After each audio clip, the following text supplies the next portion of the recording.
Hello, ആ ഉണ്ടല്ലോ. ആരാ സംസാരിക്കുന്നത്? ഞാൻ റാണിയുടെ കെമിസ്ട്രി പ്രൊഫസറാ. ആ കുട്ടിയെ ഫോണിലൊന്ന് കിട്ടുമോ? എന്താ സാർ, പ്രശ്നമല്ലോ? ഏയ്, പ്രശ്നമൊന്നുമില്ല. ആ കുട്ടി ഒരു സംശയം ചോദിച്ചിരുന്നു. ഞാനത് റെഫർ ചെയ്തിട്ട് വിളിച്ചു പറയാമെന്ന് പറഞ്ഞിരുന്നു. അവൾ എന്നാ സംശയം ചോദിച്ചേ? അത് പിന്നെ സൾഫ്യൂരിക് ആസിഡിന്റെ രാസനാമം എന്താന്ന്. എടി ബുദ്ധൂസെ, സൾഫ്യൂരിക് ആസിഡിന്റെ രാസനാമം നിനക്ക് അറിയത്തില്ലയോടി? അറിയാതെ പിന്നെ H2SO4. ആ ഓ ഓ ഡാ സൾഫ്യൂരിക് ആസിഡേ, നീ നേരിട്ടിങ്ങ് വന്നേച്ചാ മതി.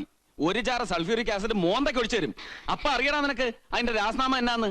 അയ്യോ, കാണാൻ കൊള്ളാവുന്ന പെമ്പിള്ളേര് താമസിക്കുന്ന വീട്ടിലേക്ക് വിളിച്ച് ഒരുമാതിരി നമ്പർ ഇടാൻ നോക്കിയാലുണ്ടല്ലോ പന്ന.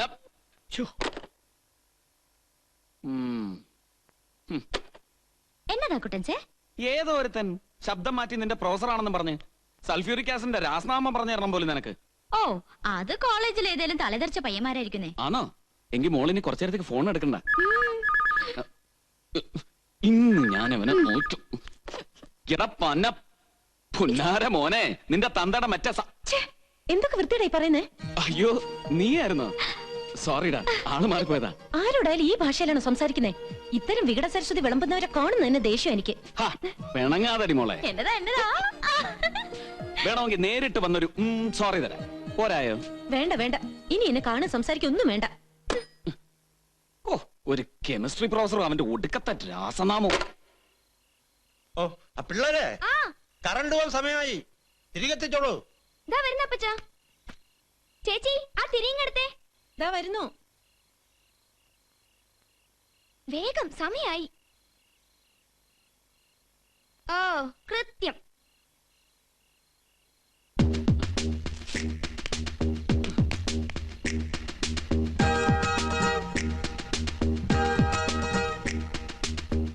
എടുത്താതെ കൊണ്ട് വെക്ക് പിള്ളേരെ.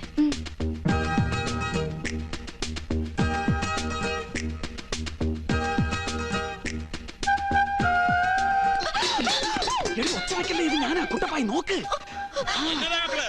ഒന്നുമില്ല, മുന്ത താഴെ വീണതാ.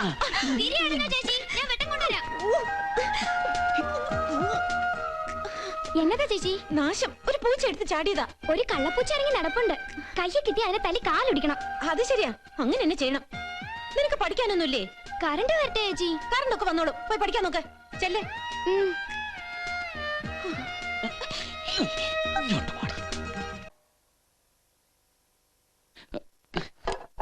എടി റാണി, ആ ചീപ്പിങ് എടുത്തേ. എത്ര ചീപ്പ് വെച്ചാലും ആവശ്യത്തിനൊന്നും കാണത്തില്ല.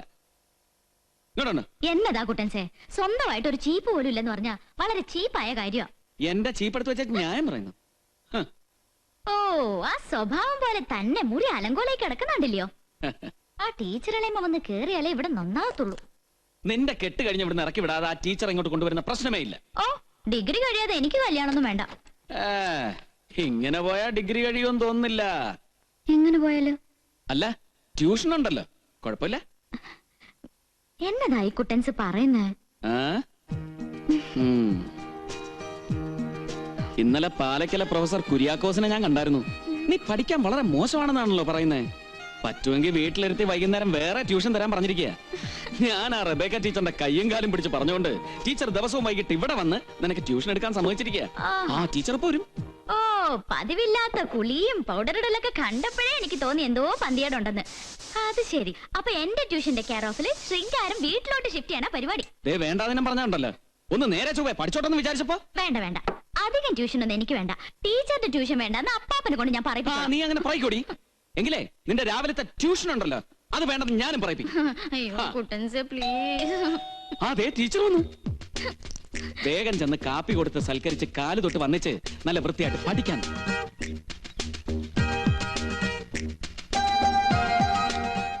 ആരാ അവിടെ? ഞാനാ, റബേക്ക. ആ, മോളായിരുന്നോ? റാണിമോൾക്ക് ട്യൂഷൻ വേണമെന്ന് പറഞ്ഞതുകൊണ്ട്. നല്ല കാര്യം, വാ മോളെ. നടക്കടി. എന്നതാണോ നീ കാണിക്കുന്നേ? അല്ല, ഞാൻ റാണിമോളോട് പറയുമായിരുന്നു, ഈ ടീച്ചറെ ഇങ്ങോട്ട് വരുത്തിയുള്ള ട്യൂഷൻ എന്നാത്തിനാ? രാവിലത്തെ ട്യൂഷൻ ഉണ്ട്, അത് മാത്രം പോരായോ എന്ന്. ഇവക്ക് 4 അക്ഷരം പറഞ്ഞു കൊടുക്കാൻ നേരമില്ലല്ലോ നിനക്ക്. പഠിക്കാൻ ആഗ്രഹമുള്ള കുട്ടികൾ ഇങ്ങനെയും പഠിക്കണടാ. എന്നാ ടീച്ചർ ചെല്ല്, ട്യൂഷൻ നടക്കട്ടെ.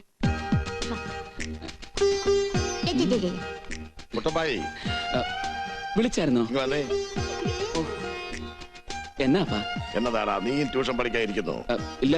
എന്നാ വാ, വണ്ടി ഇറക്ക്. എനിക്ക് കമ്പനി വരെ ഒന്ന് പോണം. കമ്പനിയിലോട്ട് കെട്ടിയെടുക്കാൻ കണ്ട നേരം.